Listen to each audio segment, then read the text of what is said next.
Europe 1, le journal de l'écho. Toute l'actualité éco avec Éric Le Boucher. Bonsoir Éric. Bonsoir Nicolas. La bourse aujourd'hui.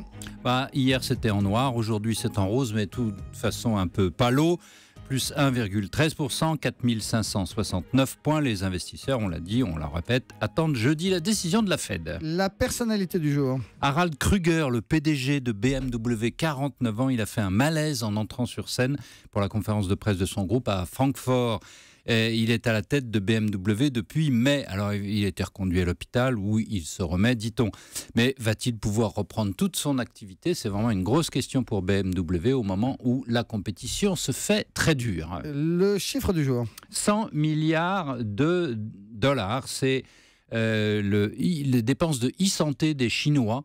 Le gouvernement chinois veut passer vraiment par Internet pour pallier aux problèmes des médecins et de santé en Chine. Alors, le fait du jour, Éric Le Boucher, c'est ce bras de fer entre les opérateurs téléphoniques et le gouvernement.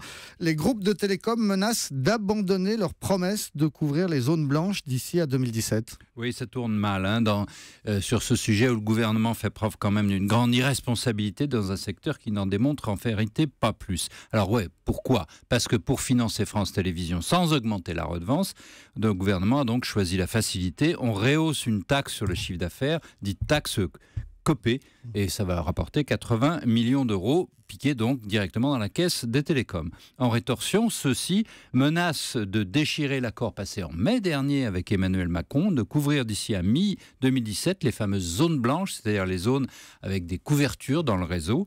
Le téléphone, c'est une vache à lait, et ça date, je vous rappelle, de 2009, c'est pas d'aujourd'hui.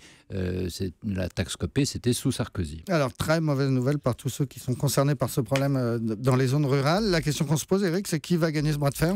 Évidemment l'État, parce que l'État, du moins en apparence, l'État, il a des pouvoirs très forts, et en particulier dans la distribution de fréquences, et les groupes dépendent évidemment des fréquences mobiles qu'ils obtiennent. Mais c'est une apparence, parce qu'en fait, ils vont probablement faire semblant de couvrir, mais en fait traîner les pieds dans leurs investissements, couvrir mais avec des puissances insuffisantes, etc. Le problème est beaucoup plus vaste, c'est pour ça que j'en parle, en France. On n'a plus un bon réseau téléphonique.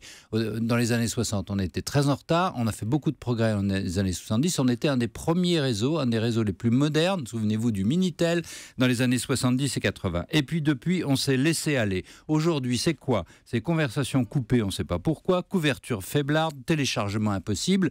La France est en retard sur le déploiement de la fibre optique, elle est en retard sur le haut débit. Tout ça pénalise énormément l'économie. Et pourquoi? Par manque d'investissement. L'État s'enrichit, les groupes d'ailleurs font de gros bénéfices, les marges continuent d'être très épaisses, mais la France n'est plus un pays bien équipé. Le téléphone, Nicolas, c'est un peu comme le poulet en batterie, le poulet industriel, c'est pas trop cher, mais c'est vraiment très mauvais.